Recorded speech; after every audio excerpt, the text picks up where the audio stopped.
Streaming. Botnet. Botnet. Botnet. How's this sound if I go like this? Botnet, botnet. Botnet. How's this sound if I go? Yeah, we can bring that down a little bit. That's a little excessive. I think it's kind of loud. Hopefully, though. Should be clipping, I think. Let's try going down to... How about now? How about, like, right about... I don't mind 10 and a half. 10 and a half I'm okay with. Well, hello, everybody. Let's have a little throwback, but then let's also assess these things with a new view on things. My view hasn't really changed, though, is what I should say about this, though. Anyway, for those of you who may remember, this son of a bitch right here. And I actually... Alright, let me give you a little backstory about why I want to hit this concept again, what we're talking about here. This morning, I woke up, and one of my morning rituals that I always do, because I wake up like about 15 minutes before my wife does, and I immediately brew coffee, and I come into the computer lab right here, and usually watch like Garand Thumb, or like ballistic stuff, or like war stuff, or just videos on YouTube and check notifications. And today I got clickbaited, you know, but guys, it's a little easier to clickbait me when it's something I actually care about, okay? If it's bullshit, like, I'm not going to be, what up? I'm not going to be, do you have your own news for us? I'm not going to be clickbaited into something that I don't give a damn about. But in this case, it isn't hard to clickbait Nuke Hoax. See, what happened was, I was on the homepage of YouTube, and there was a video uploaded. I don't remember the name of the person who did it, because they're clickbaiters anyway. And the video was called, "The Feds Are Closing In on the I-70 Killer." And I was like, oh shit, by golly, as he would say. And I watched the video, and there was absolutely no new information at all. We know all of this. There was nothing new in this video. But they brought up Billy Brossman and the 2001 Terre Haute gas station murder. And, guys, I am so high on the probability lose. What is this? Oh, jeez. Uh-oh. I believe I was... Oh, yeah, we know about this. This is the one from... Yeah. I know about this. It's not new. I know about... It just took the NYP a little bit extra time to get to it, I guess. Huh? I know about... What the fuck was I saying? Anyway, I am as convinced as... Is it too... Is my audio clipping for you? Because I had to readjust some settings. I don't know why that happened anymore.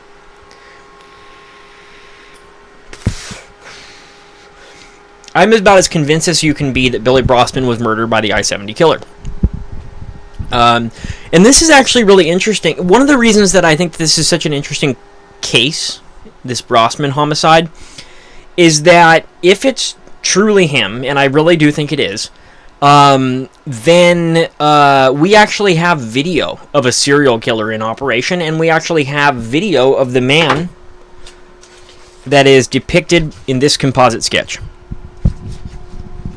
Of course, this is my own copy of it. I did it with charcoal and stuff, but as you can see, if you get really close in, you can see the imperfections. And we'll talk about what I did to correct this sketch in a second, too, for you. Because, as it turns out, Indiana authorities aren't the best at... Oh, I should say Missouri. I think this is a St. Louis sketch, actually. Or St. Charles, I mean. I don't remember exactly. Anyway, the point is... So, basically, that composite sketch, if you take the original, and I have the original, it's in the other room, so I just don't want to go get it. I printed it. If you take the original and you flip it upside down, you're going to quickly find out that it's a very lopsided, poorly drawn human face. Try it for yourself. In fact, I think I actually have the file of it. Let's see if it's on here. I'm trying to get to... we got a lot to cover right now on Brossman. And all of the work that I did on Brossman in the last on the last channel is gone now. So we actually don't have that stuff anymore. I think it's in documents. Yeah, I-70 Jewelers Rouge Gunman. Then we have the main composite. Here we go. Now check this out. This is the main composite in the case of the I-70 killer. See what happens when I flip it upside down? It's all lopsided and screwed up. I mean, it's not horrible, but it's definitely not straight. Okay? So I corrected that, because here's the thing. When you draw a human face, this is something that I'm learning because I'm starting to practice drawing human faces a lot, because eventually I would like to draw composites. You know, but anyway, that's besides the point. When you draw a human face, if it's lopsided, that's going to have a subtle yet profound, almost subconscious, or not like readily apparent effect on what that person looks like. And you're going to look at that picture and you'll be like, huh, something just looks weird, but you can't put your finger on it. Flip the sumbitch upside down and see what it looks like. A lot of the times it's because it's not straight. So let's flip my version of the I-70 Jewelers Rouge Gunman. And now you can see, you can actually see where it's still not perfect. You can see the crooked nose. I guess this is at an angle though. The nose is a little crooked, but it's definitely tightened up a little bit more, and the hairline's tightened up too. Okay? So then when we look at him straight on, right side up, there's just something a little bit different about the sketch. Now, sketches aside, because the I-70 killer case is no different than what we see all the time in true crime. It's that people have access to sketches, and they start thinking that all they got to do is find someone who looks exactly like the sketch. And that is not how you investigate homicide. What can we tell about the man that I call the Jewelers Rouge Gunman? And we'll get into that, why we use that phrase for him. And some of the pros and cons against that name, because there are issues with calling him that, and we'll talk about that next. The I-70 killer is also not a good name. ER was seen at a window in ski mask right before Matt Ure passed. Yeah, I mean, wow. Yeah, he was using that house at the end of the street as a base camp. Which, of course, you read 12/26/75, so you know about that. What can we actually tell about the I-70 killer from these composite sketches? I have an array of them somewhere. Let's see if we can pull them up, or if we just have to talk about them.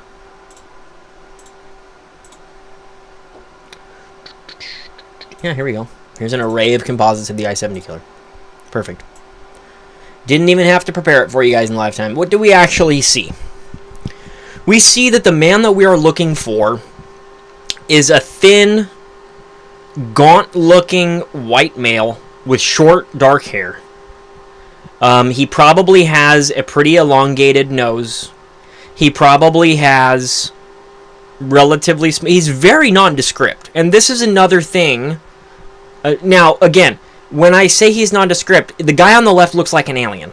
The guy on the right looks like Voldemort, and the guy on the left looks like a chipmunk alien. But don't put all your eggs in the basket of any one particular sketch, because if you operate from that frame of mind, then you're going to very quickly realize that all four of these people are apparently different people. And that isn't so. These are all the same man. I love, in true crime cases, when we have multiple composite sketches to look at, because it goes to show the fact of the matter that a composite sketch is simply not an identical likeness of an offender. It isn't. In my new documentary, it's going to be coming out soon. I've pretty much wrapped all the shooting for it, and there's now just minor adjustments here and there, this kind of stuff. And then the end credit scene I have to shoot. But for the most part, the documentary is done. It actually opens up with a note about composite sketches. And I just want to hammer this down everybody's throat because they don't understand what a sketch is. They don't get it. To this day, there are people on Reddit who are like, oh man, this guy looks a lot like the sketch. It's like, you're missing the fucking point. A sketch, this is all the same man. We know that all 4 of these guys in these sketches are definitively the same person. Okay?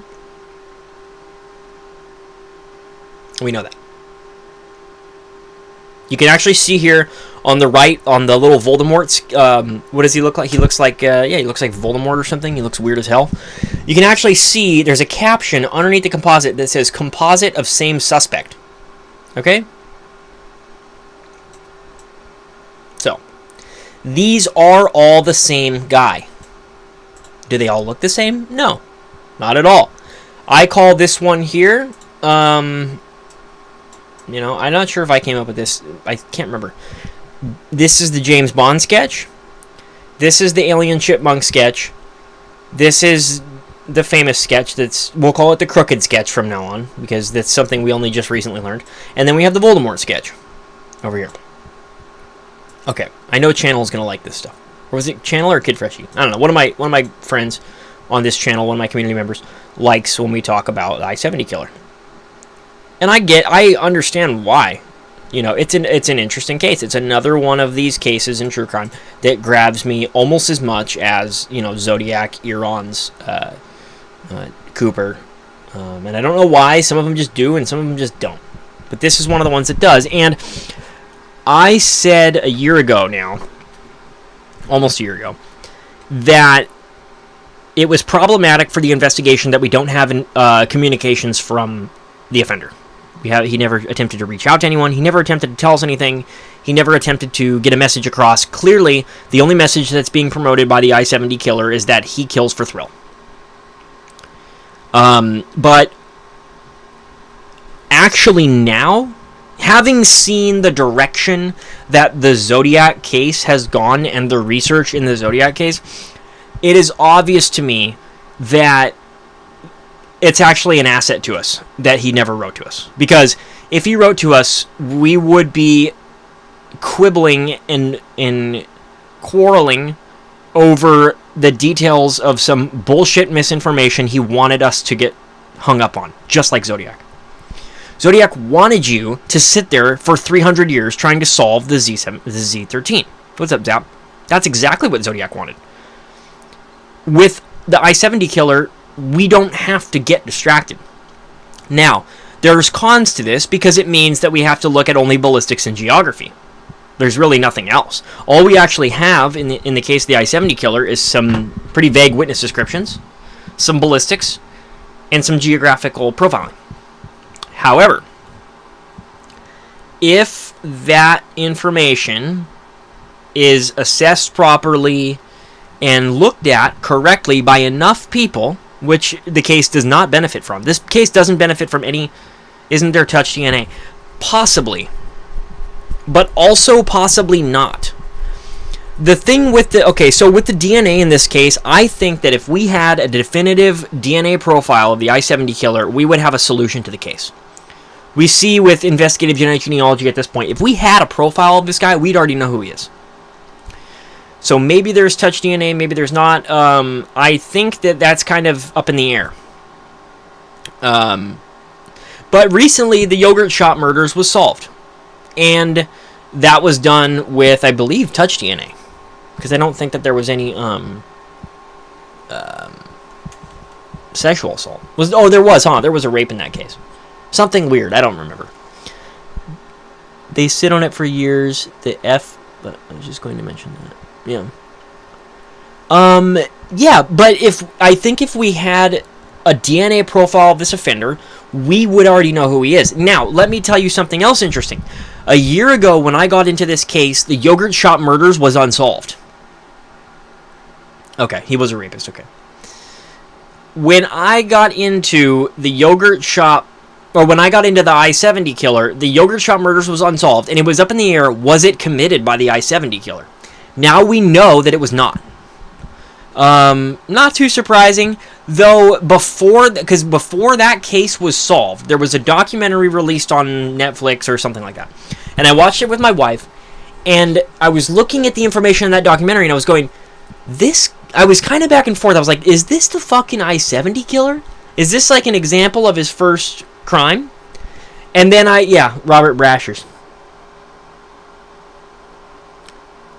Moody, are you talking about... I know about the I-70 Strangler. Completely unrelated, though. Here's the thing with the I-70 Killer. The only thing that's common between the I-70 Killer and the I-70 Strangler is that they both have the name I-70 in their name. They are completely unrelated cases. And because of that, things get murky.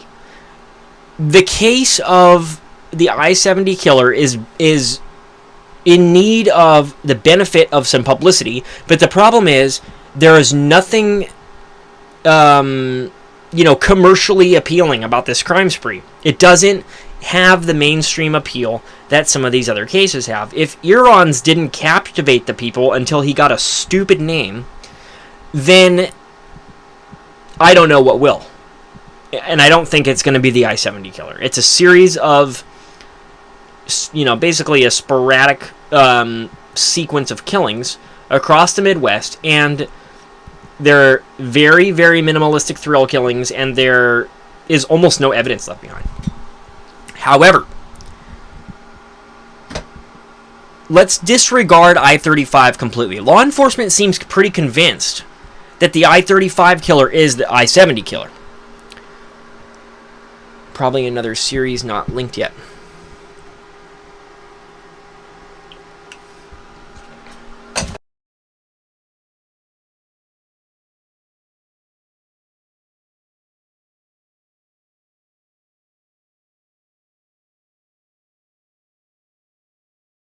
Just collapsed.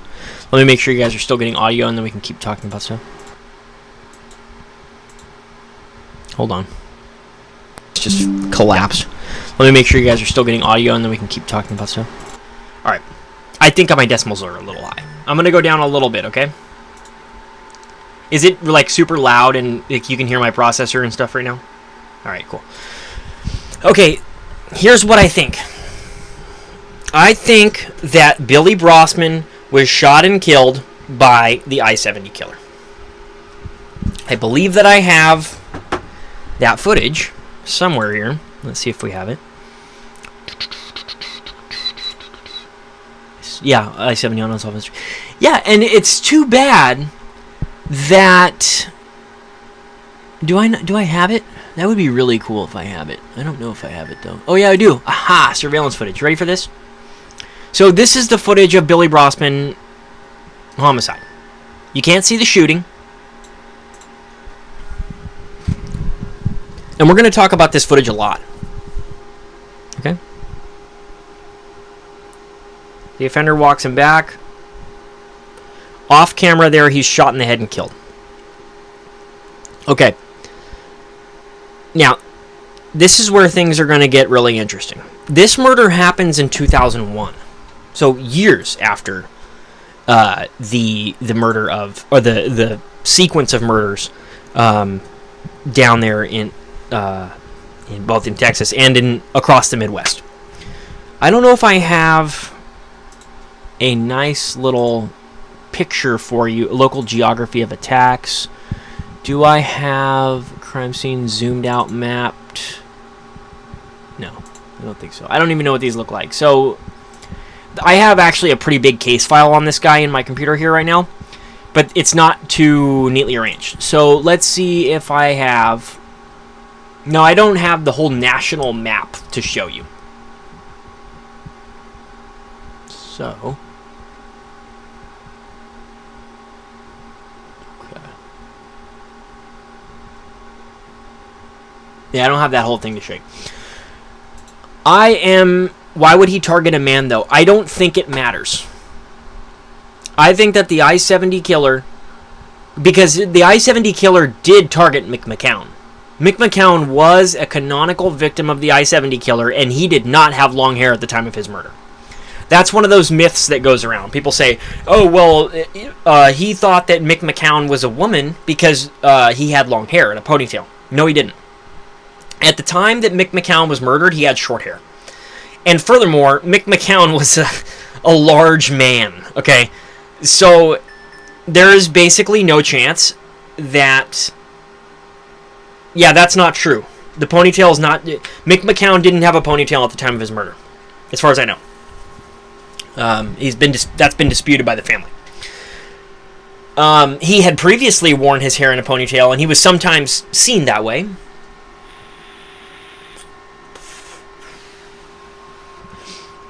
I don't think it mattered to him. I think that the I-70 killer was getting a rush, whether that's a sexual or a thrill, or whatever you want to call it, off of the murders themselves. He's not the kind... It's not the same signature as Zodiac, where Zodiac is killing for attention. I-70 was killing to kill. He wanted to kill.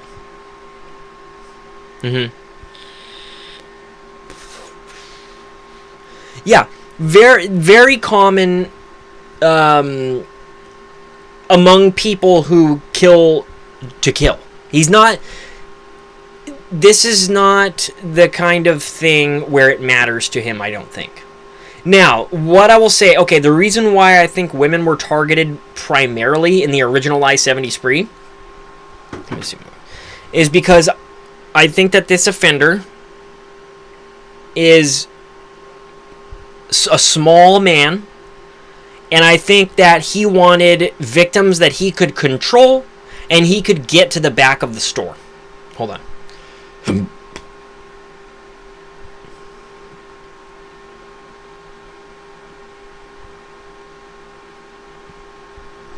So, originally, as this offender is getting his feel for murders and getting more comfortable with doing these types of crimes, he starts with easy, low-hanging fruit. Robin Foldauer is about as easy, low-hanging fruit as you can be for the kind of guy whose modus operandi is to shoot a store clerk at closing time. Robin Foldauer was a single woman by herself. When do you think his last crime was? 2001, unless there's something more recent that we don't know about. Are there robberies without murders linked to the case? No. Not that I know of. No. Law enforcement hasn't told us very much, but I think it's because law enforcement doesn't know very much. That's a long spree. Yeah. Well, there are gigantic cooling off periods if we are to believe this guy's...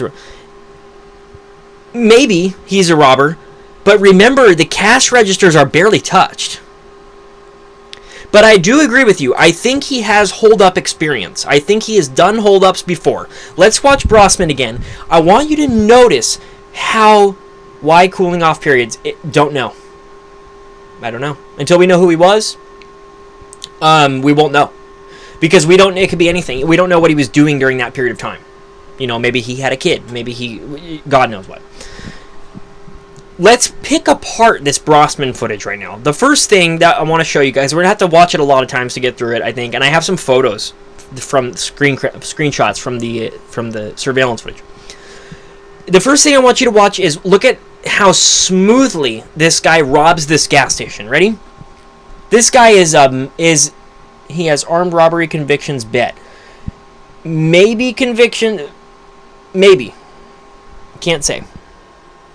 Oh, is she back? Maybe. I don't know. Now I understand that's a prediction that you're making, and I think it's a good prediction. I wouldn't rely on it. I wouldn't rule someone out because they don't have armed robbery convictions, because if there's one thing that this video is about to show you, is that this individual is fucking really good at robbing gas stations. Watch. You ready? What happened? Okay. Look at this. He has done this a million times. He's a master. No problem for him. Not at all. Absolutely no problem for this guy. Ready? Let's watch it again. Walks right up, puts the beer on the counter. Before Brossman has even registered that there is beer on the counter, this guy, did the FBI or that ever release a profile on him? Not that I know of, but I would like them to. Watch this guy. This is insane. Ready? Okay. Here we go. Puts the beer on the counter. Brossman hasn't even gone for his fucking scanner. Yeah, Zap, I agree. Like you're saying. Brossman has not even gone to ring this item up and to process what is happening, and this guy, boom, has a gun on him right now. Like that. Brossman hasn't even looked away from the counter. Ready? Beer is down. Brossman goes to ring it up. Boom, he's already got the gun. No commotion, no issues. Watch this. Whatever, we don't know what he says to him because we don't have the audio.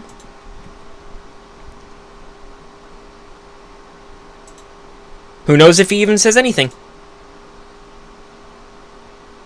He might have simply said drawer. We don't know. Ready? Drawer. Brossman is immediately compliant. Now, watch this. We're gonna keep going and dissecting this footage. I want you to look at the barrel of the firearm.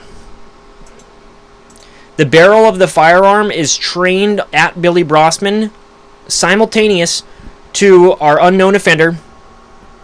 He always struck at closing time, yes. Approximately. This is an evening offender. Now, the reason I think that he's doing that is because he knows that that's when the store is going to be slowest. He also knows that there's a couple of factors that are going to go into this. The offender knows that if you've ever worked retail, when it comes to time to be closing time, you're, for one, over it. 2, that's about the time that you're going to start pulling drawers out of the cash registers. 3, if someone comes to rob you, you're thinking, here, take the money because I don't want to fucking count it. Okay? So these people are immediately compliant, and understandably so. The firearm is trained on Brossman the entire time that he is taking the money from the drawers. Watch. Look at that. Look at that. Up until the moment that he stows the firearm, which is conveniently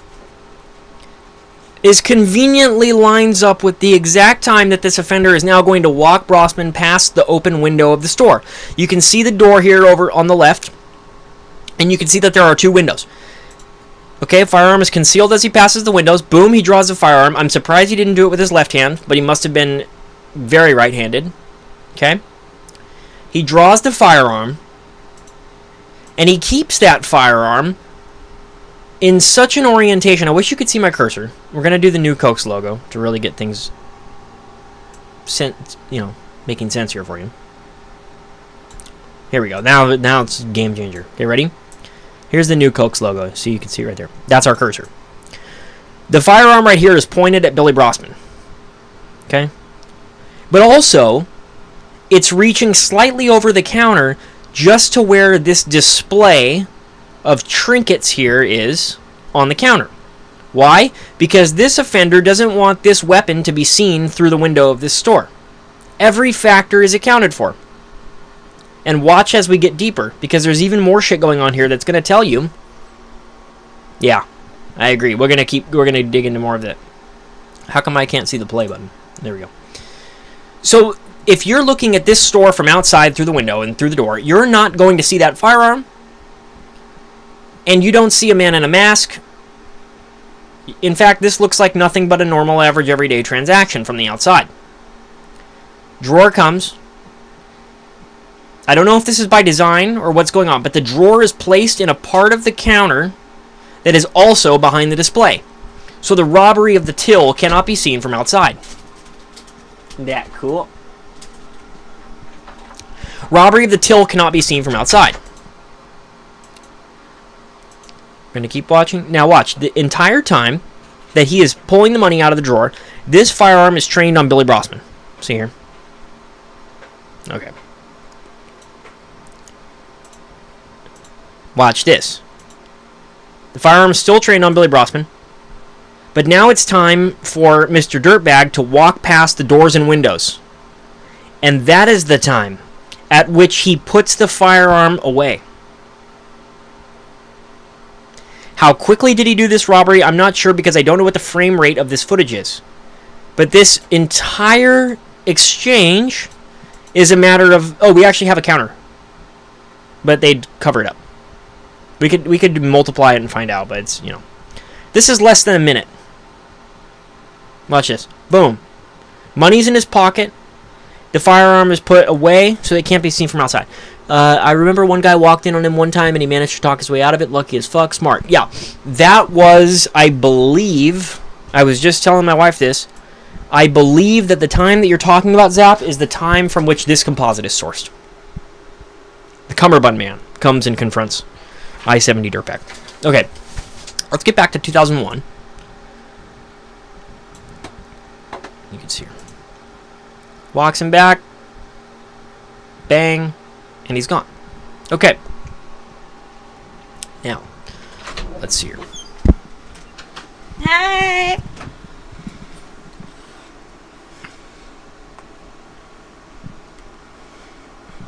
Now, Olivia Rodrigo. now, I saw this on Reddit today. Someone on Reddit said... Catch the I-70. Yeah, get him. Get him. He did 01. Okay. Someone on Reddit said, this guy's not wearing gloves. Why don't we have his fingerprints? Here's where it's going to get more insane. You want to talk about... We've already covered some... Zap says hello. She says hi. We've already covered some of the aspects of this that are indicative of a highly experienced and well-seasoned hold-up man. Let's go deeper. I want you to watch this offender's hands. Okay. The first thing that he does, and I didn't notice this until now, watch him wipe his hand on his jeans before he touches the money. Ready? Boop. He wipes his hand, and he does it twice even. Here.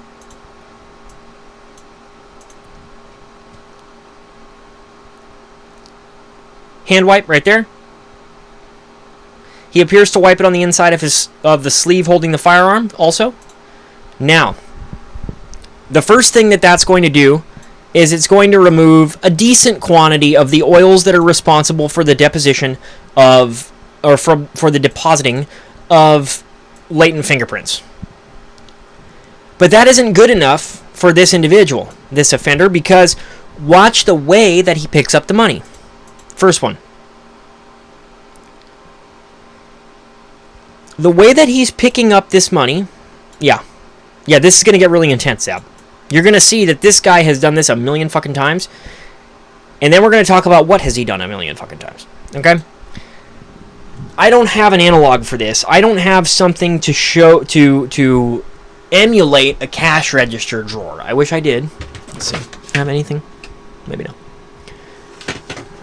The way that he's grabbing the money, if you watch this carefully,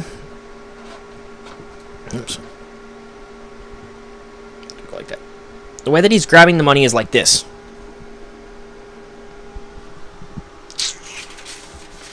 Oh, I actually have the sketches right here. Wow. Okay. This piece of paper, and even I did it worse than him. He goes like this. The fingerprints that are being taken, I don't think the thumb is too involved. It's like this. And he neatly avoids touching any of the surfaces of the cash register till. Ready? Let's go back up here.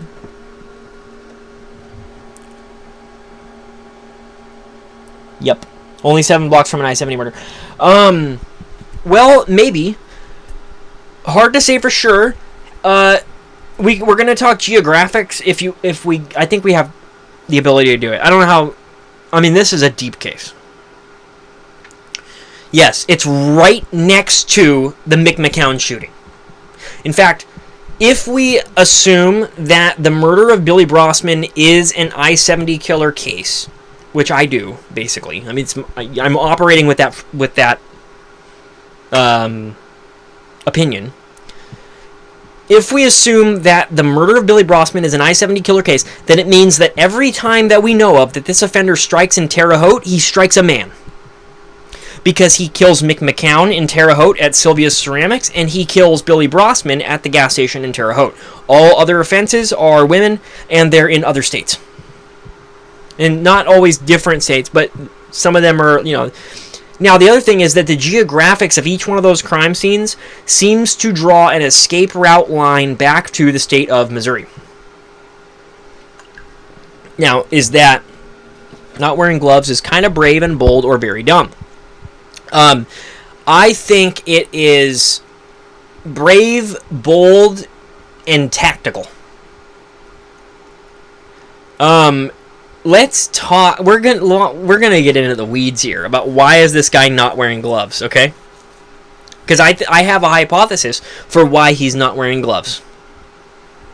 Okay. Notice we're gonna play it again through the sequence of the money being taken. Ready? Never touches a till. Never touches a till. Never touches a till. Now, that being said, let's watch this offender's hands the whole time. Ready? Comes in, puts the beer down. What has he touched? What has the offender touched? Why hasn't he been identified? Looks like... No, there are no gloves. I don't believe that there are gloves. And we'll talk about why. Why hasn't he been identified? That's a great question, Quentin, and it's because you are looking at the work of a highly seasoned serial killer. Right here. This guy... Okay, I'm going to try not to get ahead of myself here. Let's look at what parts of his hands are doing what. How is he holding the beer? So that's a 6-pack of beer, I believe, right there. It's the cans with the little plastic strips. He's holding those cans of beer in the creases of his fingers. See? You see that? His fingertips are not touching the beer. It's one of those plastic things that gets stuck on the ducks and kills them in the ocean or whatever the fuck they say, with the turtles and stuff. He's touching the plastic, but he's doing it in the creases of his fingers. Throws the beer down. Had to open the fridge. However, he could have done that with his sleeve. If you're wearing a long sleeve like he is, you can put the sleeve of that... Wouldn't someone recognize him? Oh, we're going to get to that too. You can just put the sleeve over your hand and open the door that way. In fact, because I'm kind of a germaphobe, I'm not a severe one, but I have a decent degree of germophobia. And when I open doors, if I have a hoodie on or something like that, I use my sleeve to do it on purpose, so that I don't touch people's germs, like Monk or whatever. But not, I mean, I'll still touch a doorknob. Like, okay, when I touch a toilet flusher to flush a toilet, I use a piece of the toilet paper to touch that and flush it, even before I wash my hands. So it's very easy to do this. So this is probably how he opened the fridge. And when he picks up... Yeah, Monk. When he picks up the beer cans, he's holding the plastic sleeve thing, or the plastic strip thingy, in the creases of his fingers. So let's keep going forward. What else does he touch? Would Monk solve I-70? Gosh, I don't know. My grandma used to watch that when I was young. I never really watched it, though. But she's a heavier germaphobe than I am, so we always joked about that. Okay, what does he touch? He's not touching the till. He touches the bills. He touches the bills. He touches the bills. He touches the bills. But he never touches the... Whoa, what just happened to my thing here? I don't know what the fuck happened. It's fine. Oh, geez, that was a mistake. Okay, it's fine. Oh, no, I've really done it now. Okay, there we go. His hands are mighty white and pale like gloves inserts. Possible, but, and let's see if I have a picture of this. I don't remember if I do. Billy Brossman file. Let's see. Shooter hand and head fall off. Shooter. Do I have his left hand? Offender face close. Offender hand and head fall off. What is that? I wish it would show me a fucking preview. That would be great. It doesn't though. Okay. Let's see if I have just something that can show us his left hand. Otherwise, you can just take my word for it. Aha! I have it. Alright. Now, this happens. Oh, geez. Okay, we have a lot to... What is this? Hand, head. Oh, this was to determine his skin color. Or his skin complexion. This is a good place to show this, though. Might as well show it here. Oops. Oh, no. What's going on? Okay. Let's try minimizing that. Open OBS. And then make this smaller, and we can keep going into it. Let me not get sidetracked. I'm going to keep this picture on standby. I don't want to get sidetracked. What we're going to talk about with the hands thing. I believe this is one of those ones where you're going to find out it was super easy, obvious, and the coppers are useless. Yes. However, this is a very fucking hard type of crime to solve. This whole spree. Because there's no sexual assault. And if the I-70, or if the Billy Brossman footage is to be associated with this killer, then clearly we are seeing a master in his craft.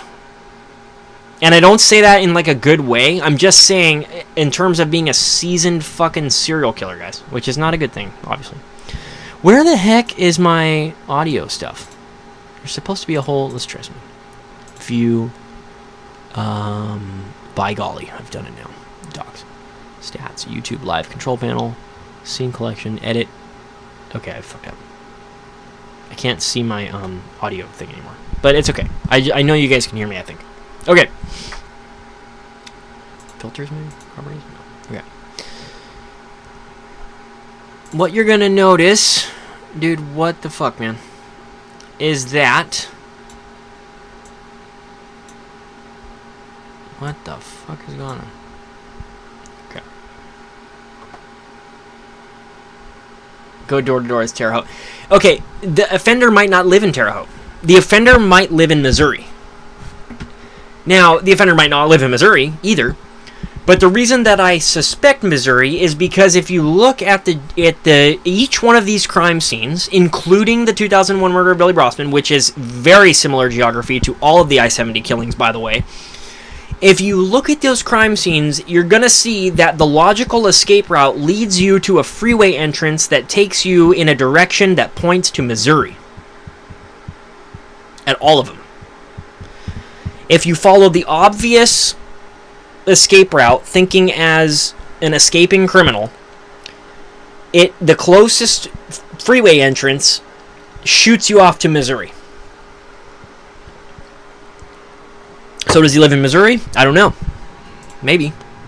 Does he live in Terre Haute because he conducted 2 crimes there? Maybe. You see how this whole thing it starts to get really weird? Cluster 7 blocks means he has a tie there, almost guaranteed. The tie could be as simple as it's an area of familiarity with him. If I go to Beach Boulevard in Huntington Beach, that to me, specifically Huntington Beach, like the area on the border, Fountain Valley, Huntington Beach, that for me you could consider a comfort area. I know how to get around that area. But that's because I previously lived there. I don't currently live there.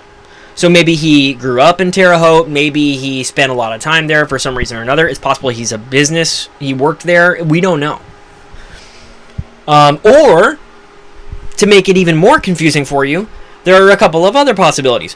One is that he shoots Brossman in Terre Haute because he liked offending there when he killed McCown. No, I wasn't. It's possible he liked offending in Terre Haute when he killed Mick McCown for some unknown reason. Maybe there was something that he liked about that crime scene that worked for him, and so he decided to come back. Well, you'd think, but nobody has ever come forward to say that they know who this man is. Now, there have been... We're going to get to that next, because that's going to land us on, is there a person of interest? Is there a suspect in this case? And yes, there is.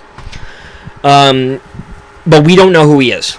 We haven't heard his name. Law enforcement knows who he is. I don't know who he is. But I don't want to get bogged down too much. Okay. It's also possible that this isn't the I-70 killer. That's the least likely possibility to me. I am convinced that this Brossman shooter is the same man who did the 1992 spree with the Jeweler's Rouge on the shell casings. And there's a lot to cover there. Watch this crime play out. There are no fingerprints from this crime scene. It is obvious to me. He never touches anything. He never touches anything. So people say, oh, he's not wearing gloves. Why are there no fingerprints? Yeah, I know, that would suck. We just don't know yet. So far. We're going to get to all this stuff. This is going to be a fun little breakdown here on this whole spree for you. As much as possible. Hiding? Hiding. What does that mean? Oh, tips IDing him. Yeah. Well, interestingly enough, the tip that they did get leads to a suspect with great circumstances against him for being this guy. In terms of the guy that was called in as a tip from that surveillance footage admitted to the police that he was in Terre Haute in 2001. And he was also in the locations of the 92 murders and possibly in the I-35 spree. I don't know. But they can place him at other crimes in other areas of crime scenes and the Terre Haute 2001. He admitted to the police he was there in 2001, which is very suspicious. But I don't want to get bogged down in suspect talk yet. That's my least favorite part of true crime. Because until he is found guilty in court, we have to look at case facts, not narratives that we like, if we can avoid that. But, of course, narratives that we like are going to be interpretations of case facts. Hold on. Can you take everything in the washer, put it on the dryer, and then do time dry if it's done? Yeah. Tell me when you... Yeah. Alright. Now, hopefully, my response to your question, Quentin, doesn't come too late, as I remember your question, and we're getting there. The first thing I wanted to establish is that this guy never fucking touches anything at all. Rare that cops have the right guy in a serial case for years. They're always wrong. Possible. Black or pink? What? The mini. You don't need that. Black or pink? You have bags. Black or pink? Black. No! Go check the thing. No! Alright, so the first thing that I wanted to establish for you is that gloves or no gloves, there's no fingerprints at this crime scene. We'll watch one more time, and you can see here the offender never touches anything at all. People say, well, he touched the till. No, he doesn't. He touches the money. I would like to share something. Okay. Oh, hold on. Nuke Hoax. Yay! That good. It's glittery. I don't know if you can see it on the camera. Turn it closer. Yeah, it's still kind of... Oh, there you go. Yeah, you can see the glitter there now. That's cool. There you go. All right. So, if you look here... Now, I didn't forget you, Quentin. Don't worry. Oops, I done it again with the OBS issue. And this last time it caused a great deal of trouble. Now, check this out, Quentin. disregard all the hand, head, fall off, color scheme stuff. This is the offender making his getaway from the crime scene, and if you look at his left hand, he appears to have a wedding ring on his hand. Now, some people will say, yeah. I think also, and it didn't really occur to me till now, can't they face... No, I don't think they can even fucking do that, by the way. We'll talk about that if you want to. There's so much stuff here. It's a lot to unpack. The hand issue, those do not appear to be gloves to me. Especially in this higher resolution frame of the offender making his getaway from around that corner. He runs out of the crime scene, and it appears that on his left hand is a gold nugget wedding ring.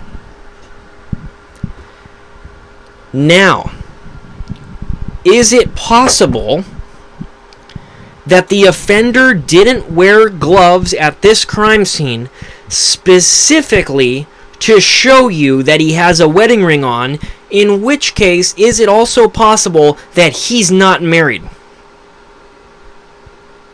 Is it a red herring?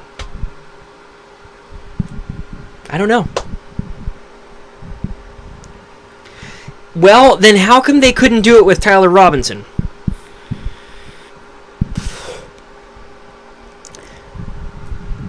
Tyler Robinson, Zap says, nah. I don't think it's too far-fetched. What if it's a red herring? Yeah, it could be a red herring.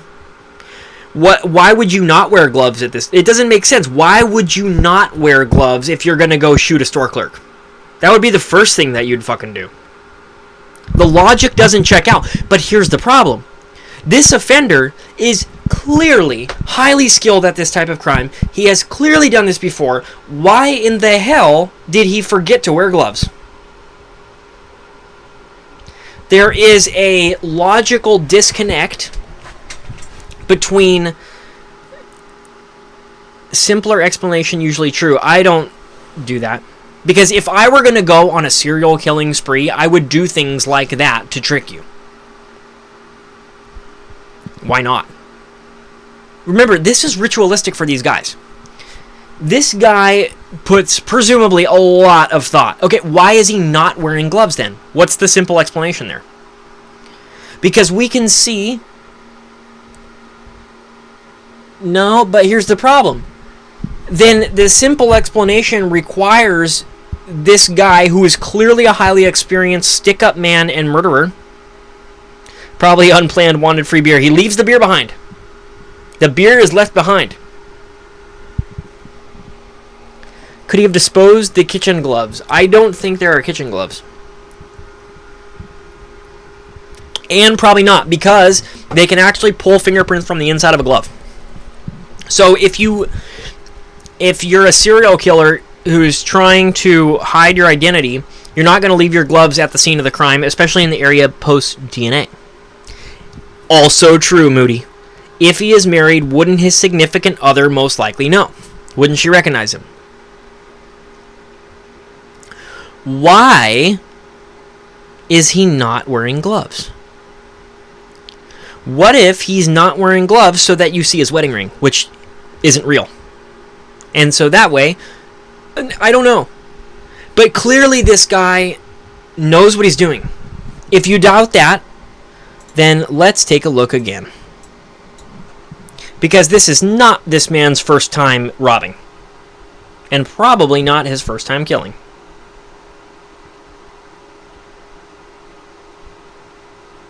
The confidence, the screenshots. If you're married to someone, you will recognize that person even with bad imaging. I agree.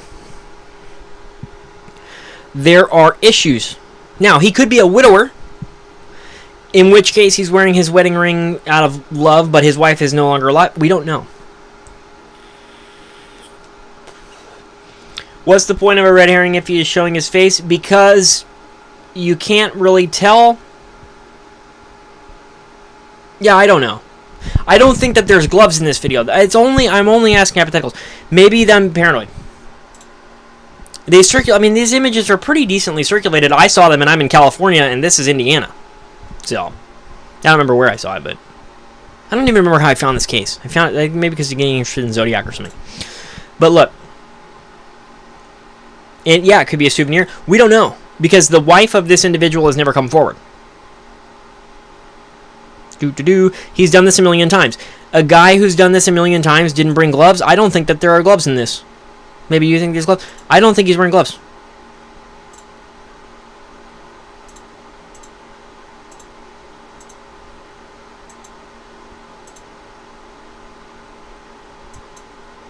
Also, if he is wearing gloves, then why the very, very highly vigilant effort to not touch anything? If he's wearing gloves, why is he so worried about touching stuff? Look, he doesn't touch anything. Look. Doesn't touch a damn thing. Never the counter. In fact, he keeps his fingers consciously away from the counter. Watch. Watch his left hand. Keeps his fingers away from the counter at all times. If he just needed cash ASAP, then why kill the clerk? This is a premeditated murder. The robbery is... I don't know why the robbery. Maybe the robbery is because he also wanted money. Maybe he figured if I'm going to be going in here and shooting this guy, I might as well also steal his money. Because it's free money, why the fuck would you not? Okay.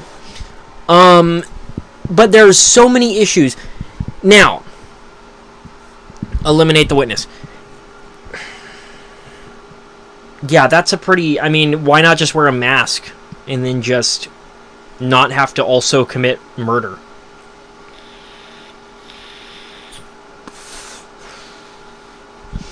What we know is that whoever this guy is, he's done this before. Do you think that... What are your guys' opinions on whether or not there's gloves present in the first part of this video? Because I really don't think that he's wearing gloves. I really don't. Let's see if we can get a nice zoom on it. It's really good. This is the part where he says, by golly. I don't think he's wearing gloves at all.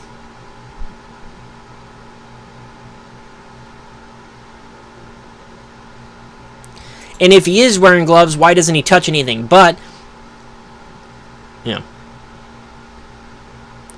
I think is consciously not touching anything. And remember, he wipes his hand. We can see him wipe his hand once or twice. Possibly 3 times. Okay, first wipe right there. Will you see him wipe his hands? Watch. Ready for it? Watch his left hand. Wipes it on his pants. Then, he also appears to wipe it on the inside of his right sleeve. Watch. Ready? Ready? You see that? It's as if he's wiping perspiration from his left hand using the inside of his right sleeve right there. So if he's wearing gloves, why is he wiping away his perspiration and why is he not touching anything? But if he's not wearing gloves, why the fuck did he go and commit this crime without putting gloves on? And we don't know. Very, very suspicious. Could he have lived in Canada? That's a good point, Quentin. He could have lived anywhere. Really, he could have lived fucking anywhere. Not a bad point. Okay, let's keep pressing on through the issues as they come. Alright. What else do I have in the case file for you?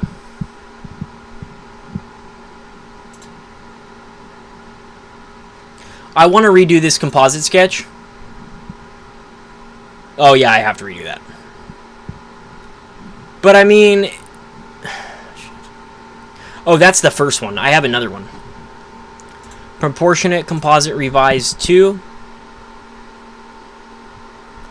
It's not great because I simply wasn't as good at drawing human faces back then.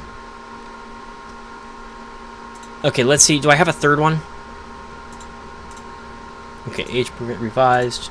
Okay. That's age progressed. Revised, transparent, revised. Is that the same thing as that? Oh, it is, huh? Okay, I'm just going to show you this shitty composite sketch anyway because I want to redo this. I want to have a better one.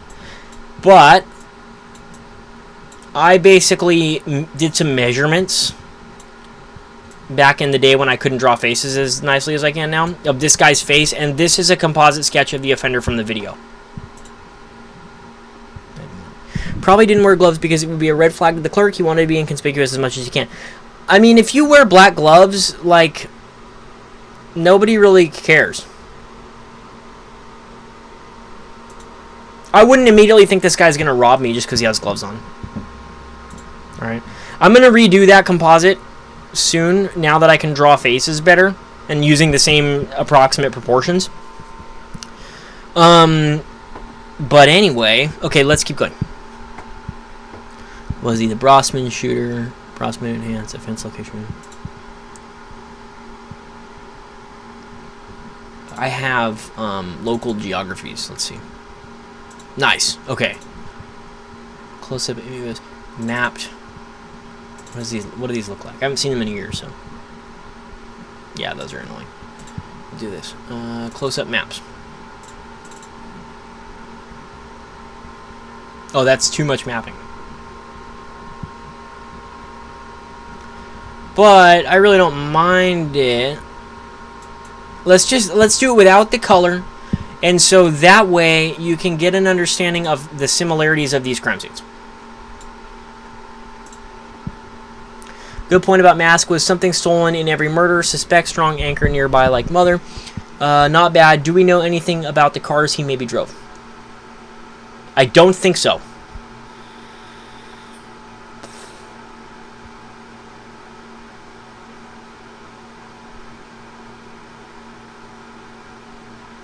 And then it says the sleeves. Yeah, the sleeves make sense. You can do that. You don't need gloves to open without leaving print. But we can see that this guy didn't. He very, very specifically did not leave fingerprints at this crime scene. That's why they don't have fingerprints from the crime scene. Two motives, which I'm thinking the murder was number one. Agree. I think the murder was the first motive in the Billy Brossman shooting also. Shame would have been a big clue. Yeah, sort of. Yeah. This guy is really fucking smart, man. He is a very seasoned killer. And, okay. There's so much going on. Okay, so this is Robin Foldauer. This is the first crime scene of the I-70 killer. From 1992. So the original I-70 killer. Then we have a double murder, which is the second crime scene, I think. Wish I still knew all their names and stuff like I used to. Hold on, let me close this fucking shit some way. Glass clock. Oh no, whoops. Where is it? Major Smith. That's the second crime scene, I believe. And this is in Wichita, Kansas, which it looks like fucking Somalia.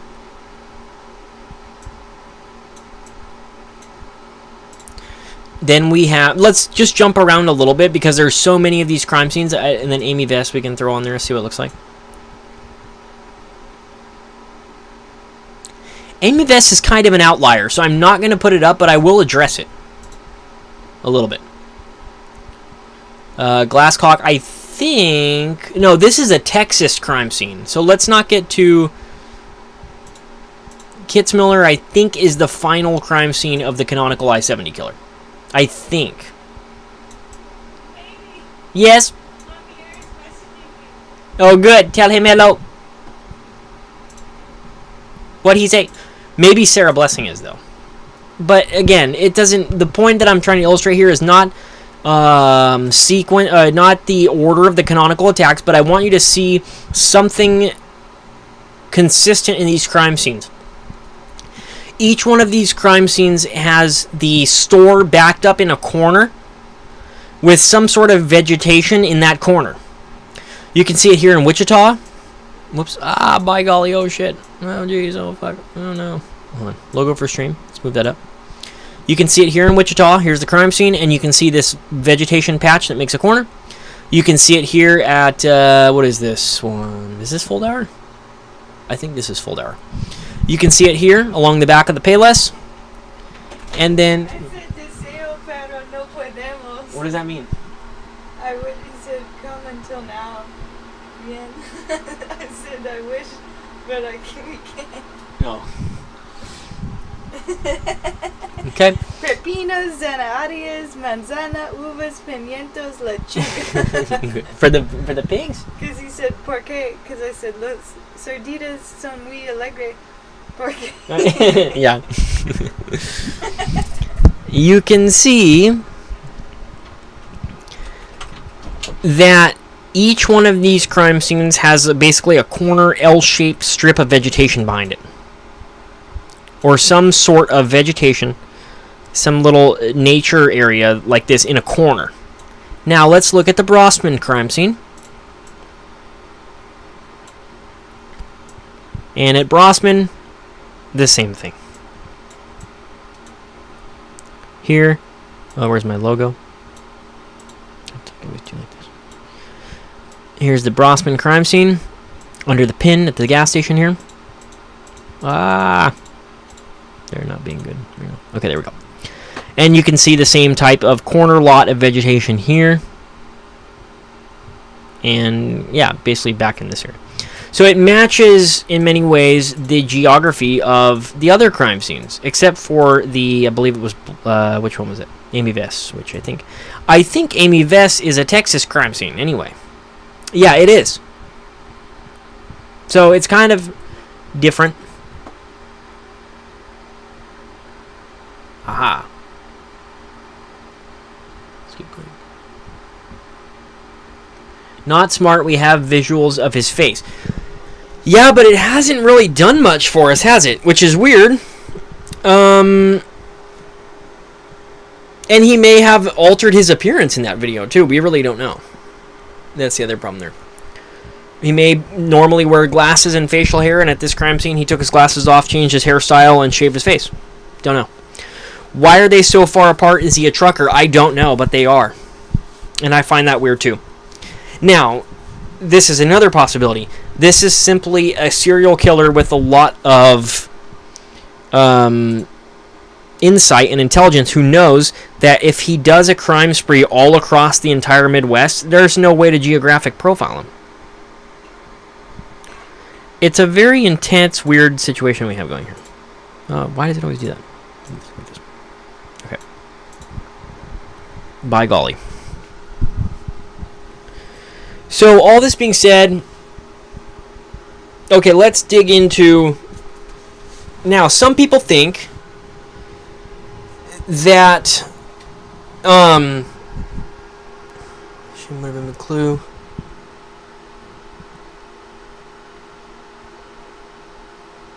About the mask. Good point about mask. Was something stolen in every murder? Suspect strong increment nearby like mother. Let's see. SKs hit in areas they have business, work, and family. Sometimes. Most times.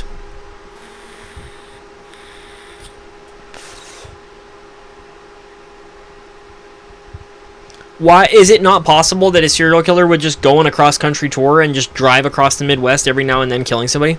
And you would have no fucking clue where he lives? Of course it's possible. Is it common? No. But it could happen. Yeah, some roam. Yeah. I believe that those are called... yeah, possible but unlikely. I wouldn't start making definitive assumptions about the I-70 killer based on what's likely and unlikely. I would say it's very possible that he works as a trucker or something like that, and that's why he's driving across the Midwest, but we don't know that for sure, so don't rule someone out just because they're not a trucker who drives across the Midwest. It could be a guy from Canada, like Quentin says. It could literally be a Canadian national, like Quentin says. I don't think it is, but it could be. There's really no way to know for sure until we find him. Okay, so now let's see. Ballistics-wise... Of course me.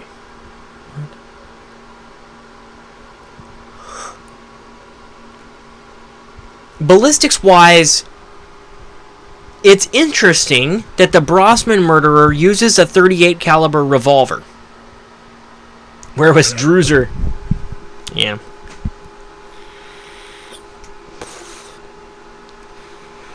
Yeah, never rule out based on assumptions. I like that little mantra that you have.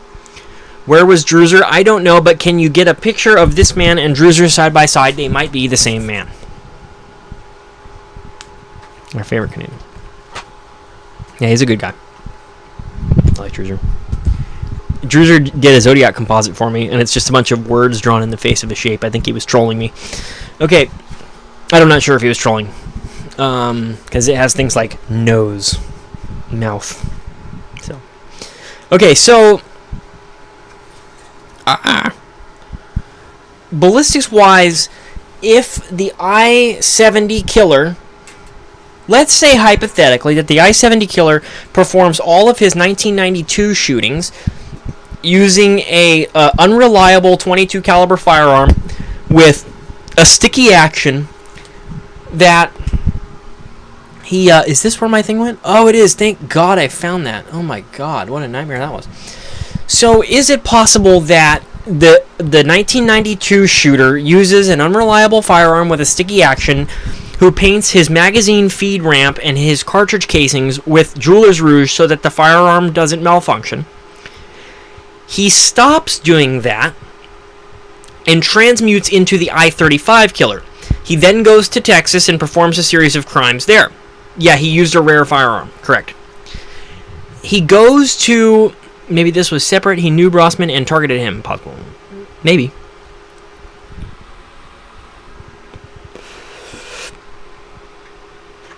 Though I think if he knew him, like if they knew each other, then Brossman might have been a little more hesitant to just turn over the drawer, because he would have been like, Joe, why are you doing this to me? What do you mean? We're friends. Why? There would have been a whole discussion. And there isn't that. There is only, give me the money, and he pulls the drawer out. By golly, oh jeez. Yeah. What's that? Oh, he drinking cerveza? No, he said they don't even drink. I said no. No. I know, haha, jaja, muy aburrida. No, it's good. He said, see when they invite me. Oh, he wants to come visit. Yeah, well, maybe. Okay, so Murdering says, I bet there are more in Terre Haute. You ever heard of the Missy Beavers case that has CCTV? Yeah, have heard of that case. Weird as fuck and creepy as fuck. Don't know much there. Okay, so let's say he becomes the I-35 killer and he starts doing shootings in Texas. Now, if anyone remembers, there is a victim in the I-35 spree who survived a gunshot wound to the head. The offender, yeah, he's wearing a SWAT outfit. Yeah, it's creepy, I know.